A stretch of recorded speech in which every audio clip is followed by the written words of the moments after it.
धन्यवाद जेकब लकड़ा जी, इतने भावुक और सुंदर स्वागत के लिए।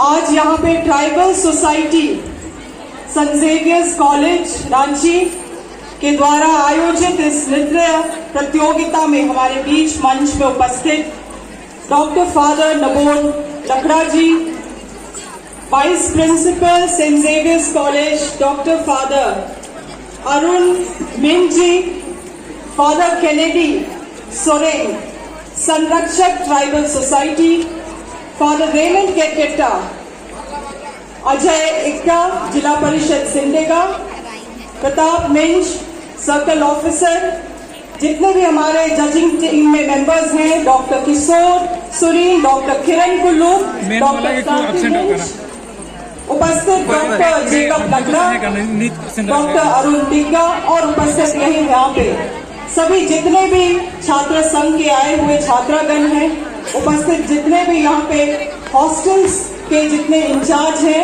और मेरे प्रिय दोस्तों, आज आप लोग यहाँ पे जो मंच में देखे, मैं पूछ रही थी, लगभग 1000 छात्र यहाँ पे अपना नृत्य पेश किए हैं, 1000, मगर ताली बहुत कम बज रही है।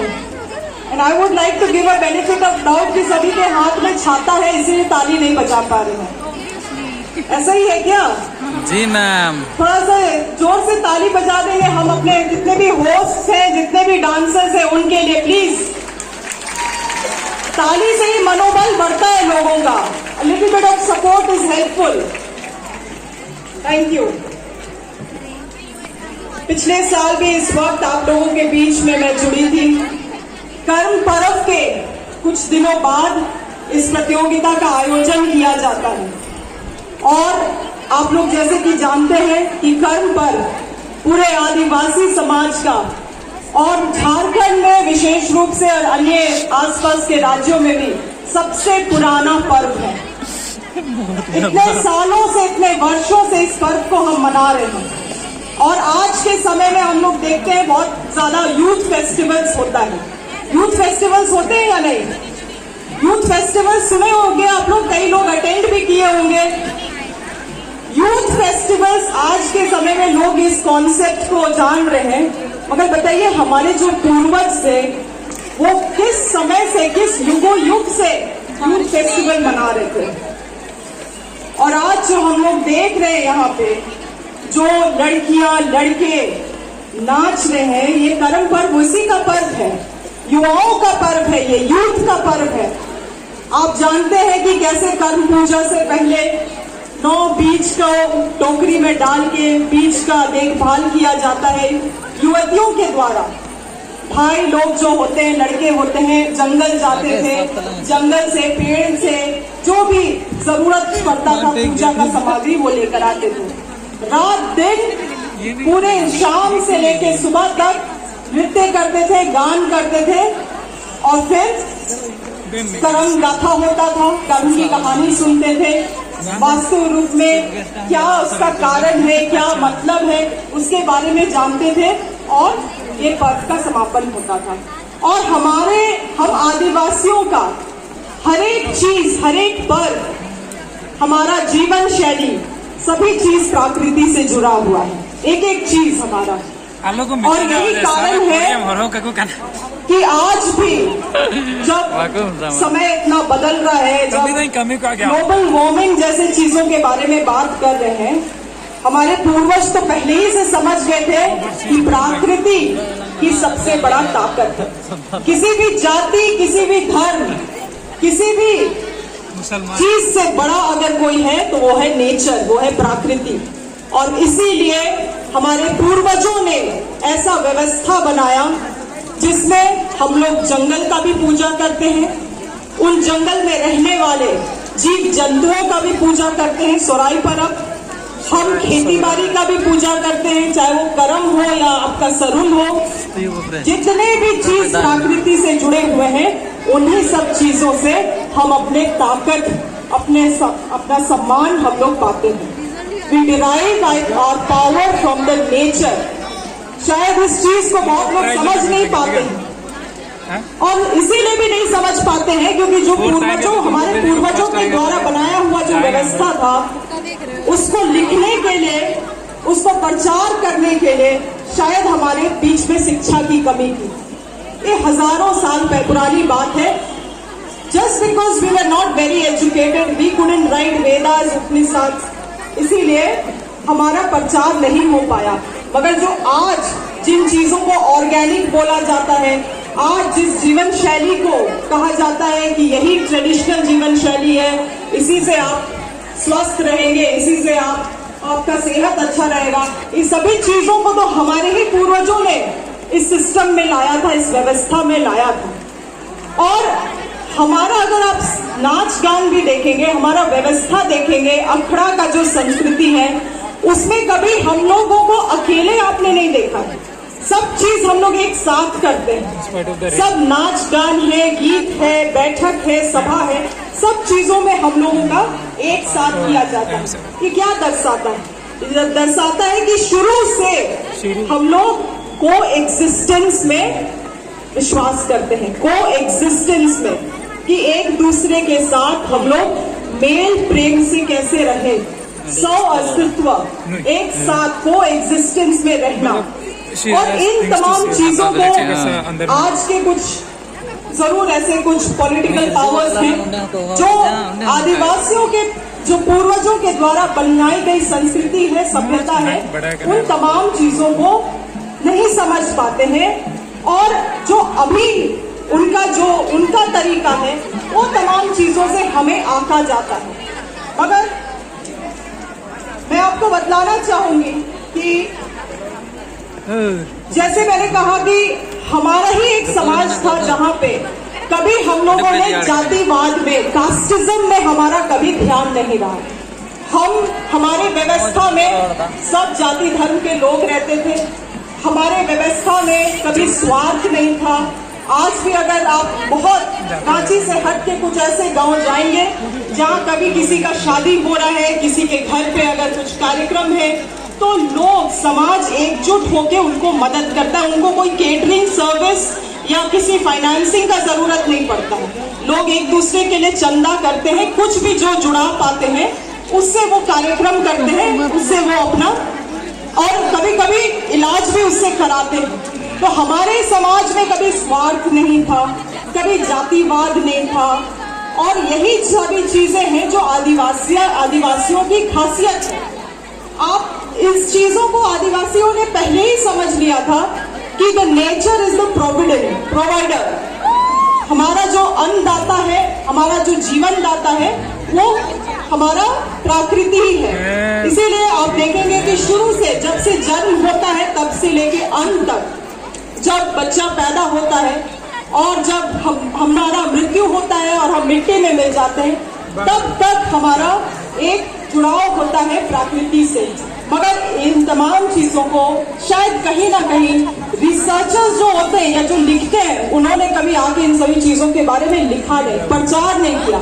और इतनी बड़ी संस्कृति, इतनी बड़ी परंपरा आज भी कहीं ना कहीं केवल हमारे राज्य तक ही सीमित रह जाती है, बाहर तक ना इसके बारे में लोगों को जानकारी है। अब शायद सोशल मीडिया के मामले से ब्लॉगर्स हैं जो आर्टिकल्स लिखते हैं, वैसे लोगों के कारण से शायद हमारा कहीं ना कहीं दुनिया तक प्रचार हो पा रहा है। मगर फिर भी अभी भी लोगों को, दुनिया को ये बताने की जरूरत है कि हमारा जो हमारा ट्रेडिशंस था, जो हमारा परंपरा था, वो सदियों से इतना कल्चरली रिच रहा है। मैं ये भी बतलाना चाहती हूँ आप लोगों को कि जिस सादगी से हमारा व्यवस्था चलता है, आप आज भी जाइएगा गाँव घर, लोग बोलते हैं कि आदिवासी गरीब है। मगर मैं ये सवाल करती हूँ उनसे कि जो व्यक्ति करोड़ों रुपया का जमीन है उसके पास, वो आदमी कैसे, वो आदिवासी कैसे गरीब हो सकता है? भले हमारा रहन सहन सादगी से भरा हो, सिंपल हो, but that doesn't mean कि हम लोग गरीब हैं। जो आदमी इतना जमीन है उसके पास, खेती बाड़ी करने के लिए जमीन है, रहने के लिए उसके पास जमीन है, लैंड, आप जान रहे हैं कि कितना प्राइम एसेट है आज के समय में। उस व्यक्ति को बार बार, हमारे समुदाय को बार बार नरेट किया गया कि हम लोग पिछड़े हैं, हम लोग गरीब हैं, और ये चीजों को दिखलाने का किया गया कि बाकी से हम निम्न हैं। और आज के समय में भी आप देखिएगा कि हमारे समाज में निम्न जाति, ऊपर जाति, इन सभी चीजों का देख नहीं होता है। इन सभी चीजों से हम किसी को जज नहीं करते हैं। और मगर तब भी आदिवासियों की जीवन शैली को देखते हुए ऐसा दिखलाया गया कि वो आज भी बहुत पीछे हैं। मगर आज दोस्तों आप लोग यहाँ बैठे हुए हैं, यहाँ से अधिक जो बच्चे हैं सभी वो छात्राएं हैं, सभी वो स्टूडेंट्स हैं। और आपके शायद माता पिता को ये शिक्षा नहीं मिल पाया होगा, मगर आप वो पहली पीढ़ी भी हो सकती है अपने समाज के लिए, अपने परिवार के लिए, जो इतना दूर तक आप शिक्षा पाए हैं। तो इस शिक्षा का आप उपयोग करें। और मैं यही कहना चाहूंगी कि जो आपकी संस्कृति है, जो आपके ट्रेडिशंस है, उसके बारे में सोशल मीडिया पे भी लिखने का काम करें, ब्लॉग्स बनाए, जितना इसका प्रचार हो सकता है उतना प्रचार करने का काम करें। क्योंकि बहुत बार ऐसा होता है कि मैं विधानसभा में भी देखती हूँ या पार्लियामेंट में भी देखती हूँ कि हम जैसे आदिवासियों का बात या प्रतिनिधित्व करने वाले लोग बहुत कम हैं। भले आरक्षित सीटों से लड़के बहुत लोग वहां पहुंचते हैं, मगर हमारे बातों को मुखरता से रखने वाले लोग और आज भी बहुत कम है। और यही कारण है कि बहुत ज्यादा स्टीरियोटाइपिंग है आदिवासियों के प्रति। लोग अपने ही नजरिए से हमें देखते हैं। मगर हमेशा याद रखिएगा, जिसके पास कलम होता है, जो लिख पाता है, वही अपना कहानी बता पाता है। और आज आप सभी लोग शिक्षित हैं, सभी लोग लिख पाते हैं। लिखिए, लोगों को बताने का काम करिए कि हमारी भी क्या परिस्थितियां रही हैं, अब क्या परिस्थितियां हैं, पॉलिटिकली हम कैसे हैं, सामाजिक सोसाइटली हम कैसे हैं। और इन तमाम चीजों को वैसे लोग ना केवल झारखंड, मगर अपने ऑडियंस को आप बाहर भी समझिए, जो बाहर दूसरे देश में है, दूसरे राज्य में है, वैसे लोगों को भी आप हमारे एग्जिस्टेंस के बारे में बतलाने का काम करें। साथ ही साथ मैं आज यहाँ इस मंच से मेरे राजनीतिक प्रेरणा श्री स्वर्गीय जयपाल सिंह मुंडा जी को याद करती हूँ। और मैं जब वो बता रही थी आप लोगों को इस बारे में कि कैसे विधानसभा में हो या पार्लियामेंट में हो, हमारी बातों को रखने वाला कोई नहीं होता है। मगर एक समय था जब जयपाल सिंह मुंडा, और आप जानते होंगे इनके बारे में, जो कई सदियों पहले ऑक्सफोर्ड यूनिवर्सिटी में उन्होंने पढ़ाई किया। जब वो पार्लियामेंट में थे, उन्होंने इस बात को कहा था, और I am quoting it in front of you, आप लोग आदिवासियों को लोकतंत्रता नहीं सिखा सकते, बल्कि आदिवासियों से आप लोगों को समानता, इक्वालिटी और सह अस्तित्व, को एग्जिस्टेंस सीखने की जरूरत है। हम आदिवासियों में जाति, रंग, अमीरी, गरीबी या धर्म के नाम पे भेदभाव नहीं किया जाता है। और यह किसी लोकतंत्रता, और ये लोकतंत्रता की सीख हमें सिखाने की जरूरत नहीं है। ये जयपाल सिंह मुंडा जी के जो बातें हैं, वो सभी आदिवासियों के कान में, जहन में हमेशा रहना चाहिए।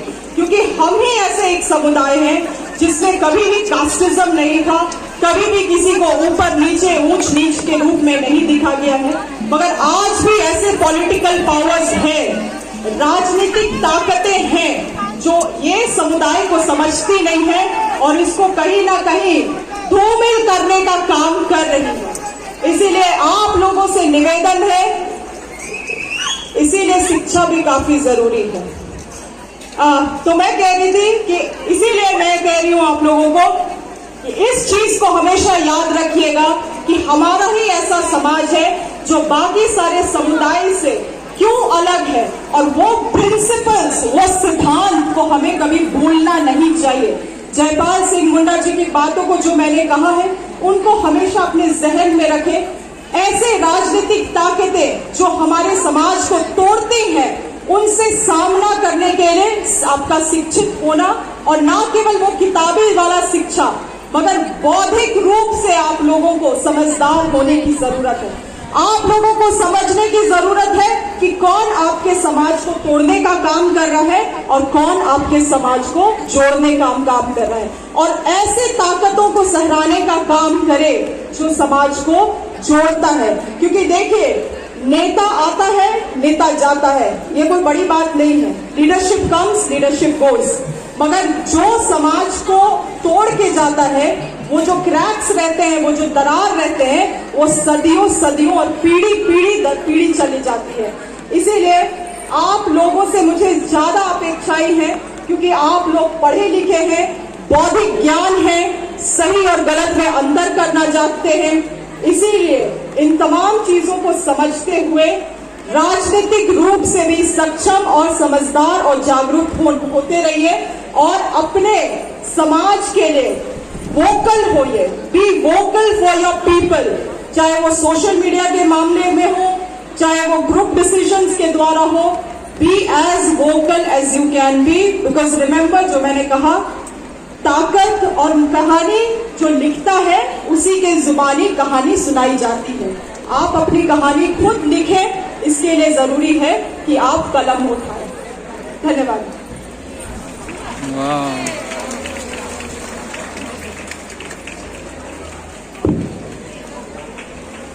मैं समझता हूं सभी कोई समझ गए हैं, समझ गए हैं।